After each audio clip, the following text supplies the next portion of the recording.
Imaginez un instant. Vous avez 12 ans et autour de vous, il fait noir. Très très noir.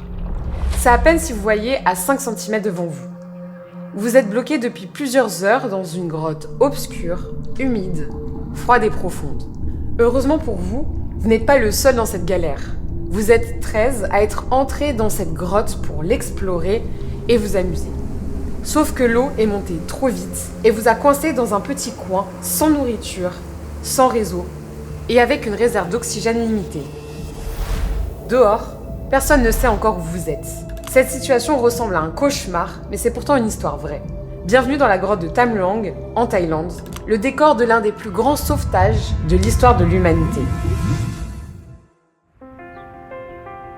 Comme tous les samedis, ce 23 juin 2018, l'équipe de football locale s'entraîne à Mae Sai, une ville de 30 000 habitants tout au nord de la Thaïlande.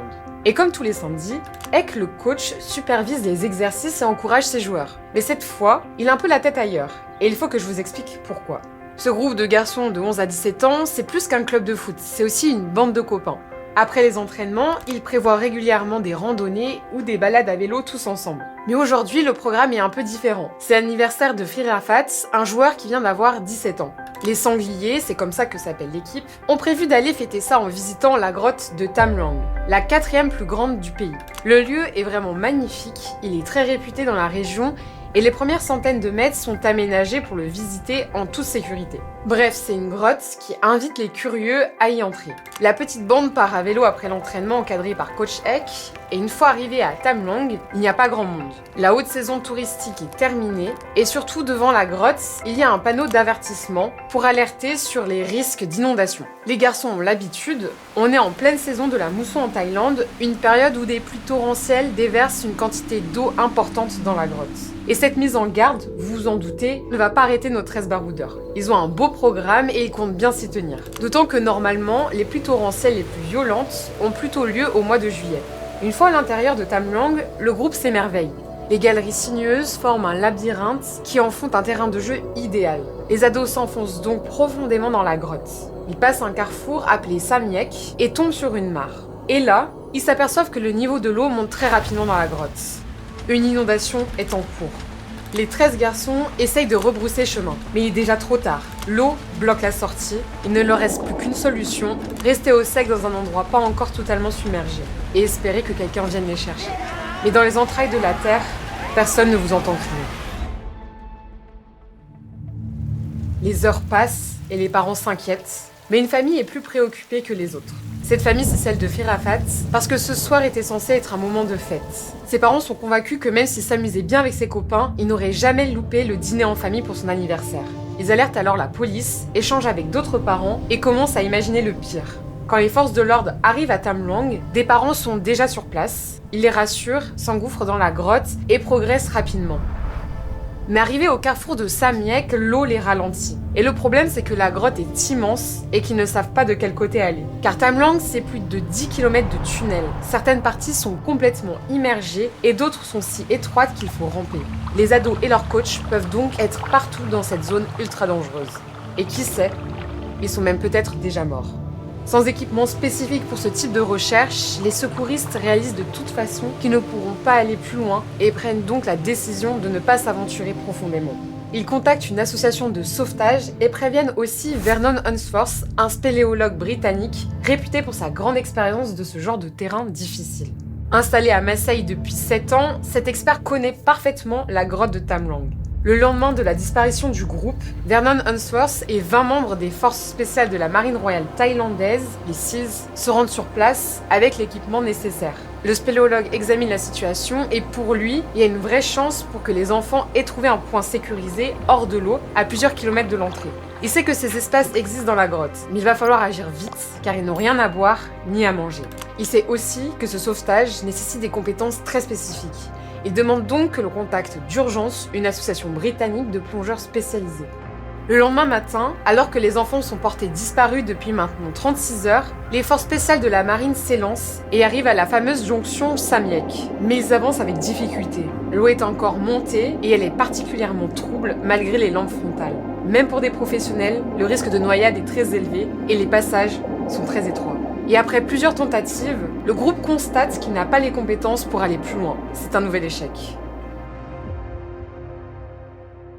Dans la grotte, les enfants se montrent évidemment hyper inquiets dès les premières heures d'enfermement.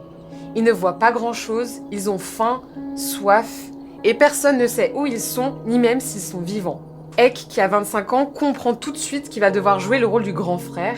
Il a l'habitude d'endosser ce rôle en tant qu'entraîneur, alors il remonte le moral des autres comme il peut. Il leur conseille de boire l'eau qui goutte le long des parois et insiste sur le fait de se reposer pour garder au maximum son énergie. Les jours passent, ils écrivent sur les murs, ils méditent. Eck sait que c'est un bon moyen pour garder son calme. Il a vécu pendant son adolescence avec des moines bouddhistes. Il guide alors les 12 ados dans des exercices de respiration et réussit à maintenir le calme au sein du groupe. Il organise aussi des prières et des rituels pour honorer les esprits censés protéger la grotte. Eck a beau jouer son rôle à fond, il sait bien que la situation est désespérée. Jour après jour, elle empire. L'eau continue de monter car il pleut toujours beaucoup et en pleine mousson, peu de chances que la situation change. Mais heureusement dehors, tout le monde s'active. De l'autre côté de la grotte, l'équipe de sauvetage est de mieux en mieux organisée. L'affaire a pris de l'ampleur et elle est suivie heure par des médias aux quatre coins du monde. Sur place, il y a désormais 1000 journalistes, des membres de l'US Air Force et des milliers de bénévoles qui sont venus prêter main forte. Une vraie petite ville. C'est comme si le monde entier voulait sauver ces jeunes. Et pour les secourir, les sauveteurs n'excluent aucune solution, même les plus ambitieuses. Comme par exemple, tenter de pomper un maximum l'eau pour permettre aux secours d'aller plus loin dans la grotte. Et surtout, info importante, les enfants ne savent pas nager. Donc moins il y a d'eau, mieux c'est. Les sauveteurs vont aussi chercher des passages inconnus qui pourraient mener directement à la grotte. Mais ils n'en trouvent pas. Ils envisagent aussi de forer la montagne pour accéder directement aux endroits inaccessibles de la cavité. Mais malheureusement, là encore, c'est un échec. Il n'existe aucun point d'accès facile à la grotte. Il faudrait faire un trou d'au moins 1 km et ça, c'est beaucoup trop compliqué et trop long.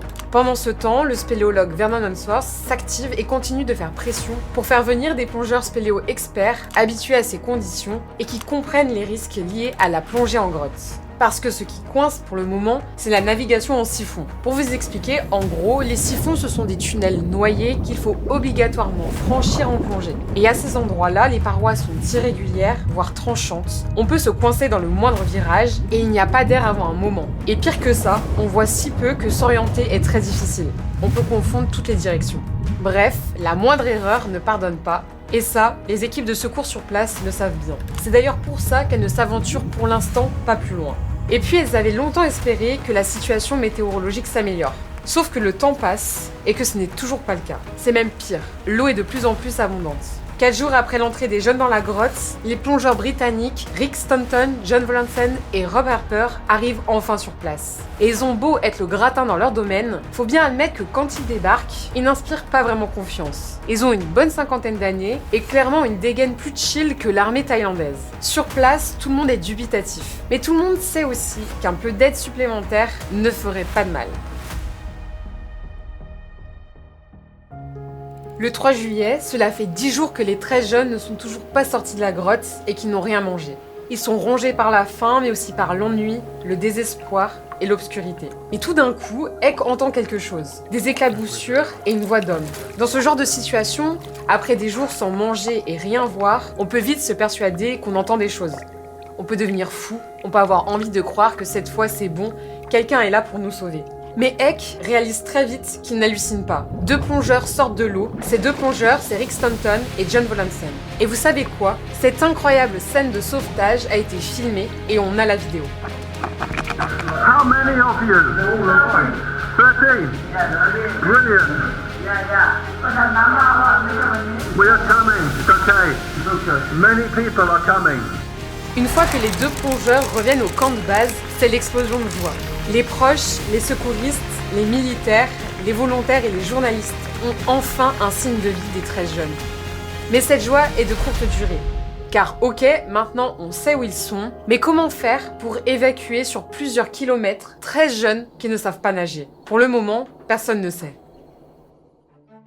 L'histoire est médiatisée partout dans le monde, au point même où elle arrive aux oreilles d'Elon Musk. Le milliardaire américain propose de mettre à disposition des capsules submersibles conçues par son entreprise SpaceX. L'idée sur le papier a l'air sympa, mais pratiquement impossible à appliquer, car en réalité, elle est trop compliquée à mettre en place. Les autorités thaïlandaises privilégient donc le maintien des garçons en sécurité dans la grotte jusqu'à la fin de la saison des pluies au mois d'octobre, sauf que pour rappel, on est en juin, le plan il semble donc vraiment insensé. Et en attendant, comme la météo permet d'arriver jusqu'à l'endroit où ils se sont réfugiés, des équipes vont se relayer pour leur fournir à la fois de la nourriture et de l'oxygène. Et ce qui étonne le plus les secouristes à chacun de leurs passages, c'est que ces jeunes gardent le moral. Et pour s'assurer qu'ils le conservent le plus longtemps possible, les plongeurs ne ramènent pas que des vivres avec eux. Ils apportent aussi au fin fond de la grotte des lettres de leur famille. Mais cette lueur d'espoir s'accompagne d'une mauvaise nouvelle. Le niveau d'oxygène où sont réfugiés les garçons chute de façon alarmante, alors même que les secouristes amènent des bouteilles d'oxygène. Mais ce n'est pas tout, il y a pire. Le 5 juillet, Saman Ganan, un ancien membre de la marine royale thaïlandaise, est justement chargé d'apporter ces bouteilles. Ce grand sportif ne se voyait pas se tourner les pouces pendant que des gamins étaient en danger de mort, alors il n'a pas hésité une seconde à venir aider et à mettre de côté son poste d'agent de sécurité d'aéroport. Malheureusement, même pour une personne en bonne condition physique et expérimentée, la tâche s'avère particulièrement difficile, et Saman va mourir noyé. Et pour ne rien arranger, les prévisions météo ne sont pas bonnes. Il va pleuvoir encore davantage dans les jours à venir. Les équipes de secours doivent agir vite, mais elles sont divisées. Les Britanniques pensent qu'il faut organiser une évacuation des enfants de toute urgence. Après tout, la saison des pluies ne fait que commencer, sauf que les dirigeants thaïlandais ne sont pas convaincus. Pour eux, la mort de Saman est un signe de plus qu'un sauvetage par plongée est trop risqué. Sauf que là, le niveau d'oxygène dans la grotte atteint un niveau mortel, il n'y a plus le choix. Un plan clair et détaillé est donc proposé, et ce plan, il est aussi simple que suicidaire. Il va falloir plonger et tracter les enfants sur plusieurs kilomètres. À ce stade, cela fait maintenant 15 jours que les jeunes sont enfermés dans la grotte. Il faut bien comprendre qu'un tel sauvetage, avec des ados qui ne savent pas nager, c'est une première mondiale. Même pour des experts de la plongée en grotte, c'est du jamais vu. Et à situation exceptionnelle, plan de sauvetage exceptionnel. Je vous explique. D'abord, les équipes vont devoir trouver un anesthésiste expérimenté, des masques faciaux et des combinaisons à la taille des enfants. Puis des nageurs vont devoir se rendre dans la grotte. Et enfin, ils vont devoir anesthésier les adolescents et les prendre sur leur dos, tout en nageant dans cette grotte de l'enfer pendant plusieurs heures. Clairement, les chances de revoir tout le monde vivant sont minces. Après 15 jours passés dans la grotte, le D-Day a lieu le 8 juillet. À 10h, une équipe de plongeurs pénètre dans la grotte avec 4 masques pour les enfants. Une fois sur place, les plongeurs leur administrent des sédatifs, leur mettent un masque et lient leurs mains derrière le dos pour qu'elles ne se balancent pas dans le vide. Parce que je ne sais pas si vous réalisez, mais ils vont devoir tracter des corps drogués, presque sans vie. Et puis une fois qu'ils ont un enfant sur eux, les nageurs doivent éviter les obstacles sur le chemin du retour. Pour se guider, ils suivent une corde de repère qui a été placée tout au long du parcours. Mais ils doivent en même temps s'assurer que les masques des enfants restent bien en place pour éviter la noyade et croiser les doigts pour qu'ils ne meurent pas d'hypothermie. Un plan qui est vraiment compliqué. Les minutes défilent et au sein du camp de base, elles paraissent une éternité. Jusqu'à ce que soudain, un plongeur sorte de l'eau. C'est un succès. Le premier jour, 4 enfants sont sauvés comme prévu. Ils sont immédiatement envoyés à l'hôpital le plus proche pour qu'ils soient pris en charge le plus rapidement possible. Mais il reste encore 9 personnes à évacuer. Le deuxième jour se passe mieux que le précédent. Les équipes commencent à s'habituer à la procédure et sont donc encore plus efficaces. Elles évacuent 4 autres ados, mais le lendemain, alors qu'il ne reste plus qu'un seul enfant à sauver, il y a un problème. Le masque prévu est bien trop grand pour lui. Le sauveteur en charge de le ramener décide de tenter le tout pour le tout, en serrant très fort le masque et en espérant qu'il soit suffisamment étanche.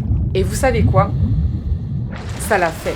Le masque n'a pas laissé entrer d'eau, et cette fois c'est bon. Les 13 joueurs de l'équipe des Sangliers de Marseille sont sauvés.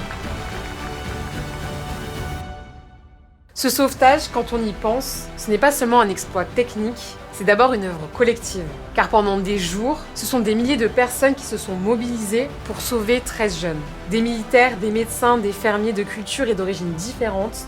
Dans un monde dans lequel on nous encourage à nous méfier de notre voisin, cette grotte est devenue un symbole.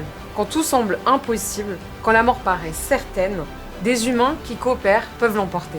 Et quelque part dans le monde, il y a aujourd'hui des adultes qui respirent, rient et vivent simplement parce qu'un jour, des inconnus ont décidé que la vie de 13 enfants valait qu'on risque tout. Merci d'avoir traversé cette grotte avec nous. Si vous voulez d'autres voyages comme celui-ci, vous pouvez vous abonner à notre chaîne. Ça nous aide pour continuer à vous partager ces beaux moments où le monde se montre sous son meilleur jour.